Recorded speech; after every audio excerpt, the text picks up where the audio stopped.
Hello, my name is Douglas Lale and I'm an alcoholic. I've been in recovery since January 2013. That's roughly 2.5 years. What brought me into recovery is getting a second DUI in a period of about 5 years. I got the first DUI when I was 40, and then I got my second DUI shortly before I turned 45. My first DUI was when I was 40 when I got it. I really just thought that it was a bad luck, and it didn't really slow me down. I sort of just paid the money and got a privileged driver's license, and nothing really changed. I continued to drink, and for the year that I was, on driving privileges, I drank that whole time. I drank even after I got my license back, and like I said, nothing really changed for 5 years. And things got really bad. During that 5 years, I lost my house. I lost a relationship. I was really depressed. I got a new boss. I can't believe I didn't lose my job, but somehow I managed to keep my job, and not that it was very productive. I had a new boss towards the end, and we sort of butted heads, and that was really difficult for me. And losing the relationship with my partner was very devastating. And I got my second DUI, and that was really what the straw that broke the camel's back, I guess. That was when I really was at my worst. I was suicidal. I really was done. I just didn't have anything to live for then. I didn't want to start over. During this 5-year period that led up to this, I always kept thinking, I just need to get my head on straight. Things are going to be better if I have a better car, if I have a better house, if I have a better job, if I had a better relationship. And nothing I tried cured it, because I was drinking the whole time, and I never for one moment thought that drinking had anything to do with it. I know that sounds crazy, but I just didn't get it. So I get my second DUI, and which sent me into a downward spiral. I'm sitting in jail, and I'm thinking, when I get out of here, I'm going to commit suicide. And I had thought about this a lot, even prior to this, for me getting the DUI, and I knew what I was going to do. And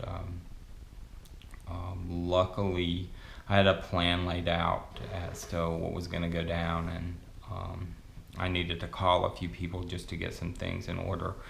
And luckily, somebody sort of heard that I was in a weird sort of place, and sort of helped me into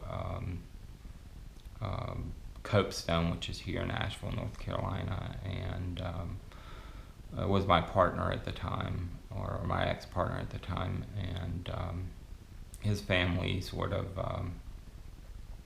were really supportive and convinced me to go into treatment. And once I was there, I did what I was supposed to and got out. And then the whole sort of thing, okay, I knew that something was still weird and still depressed, and I would binge drink during a little bit after that, and then I realized that once I started drinking, I couldn't stop. And so that was really hard. So part of my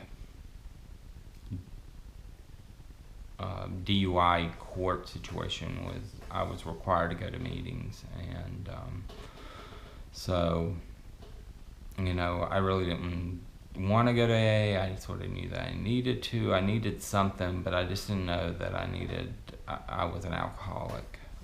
So I would go to the meetings, but I wouldn't go in. I would sit outside, and the people would go in, and I'd just be sitting in my car waiting.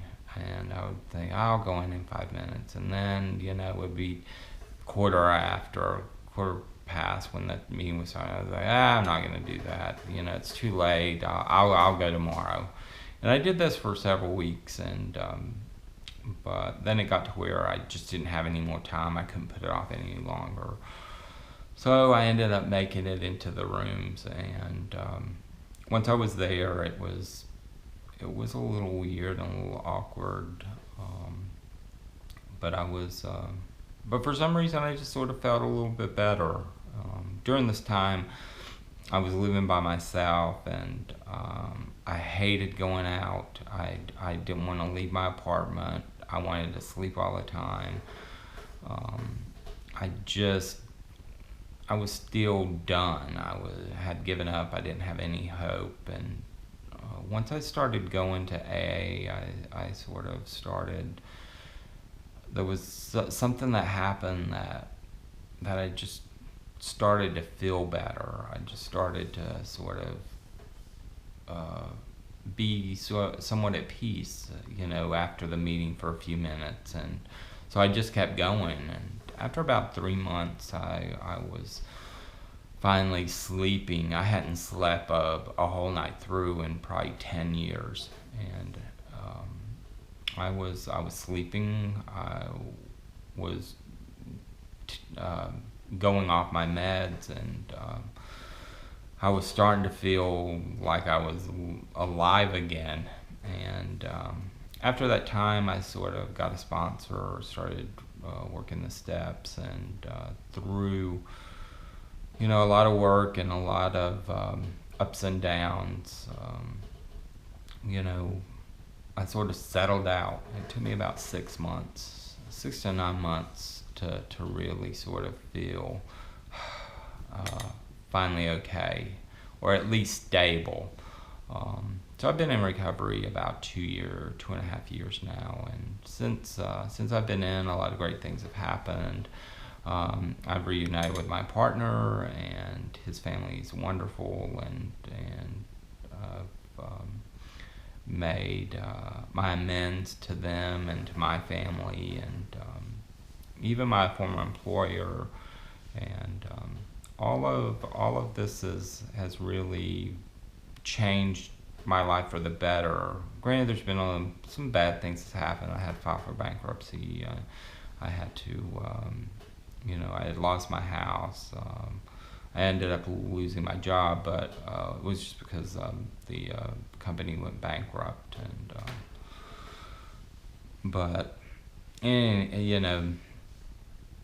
during all of these bad things that happened, I really didn't drink, and that was a miracle in itself. And since then, I've been able to do a reset on my life. I've really, recovery has allowed me to sort of, totally start over, totally start fresh, and it is amazing what things happen when you get sober. One of the things that's most important to me is, my relationship with my partners is great. We're going to get married in a couple of months, and then also, I've been able to fulfill a lifelong dream of being a full-time artist, and I'm currently working on a project that is around recovery, and I'm really excited about that. It's been really a wonderful experience, and none of this would have been possible had I been drinking, and I'm really grateful that I came in, and I'm really grateful for recovery.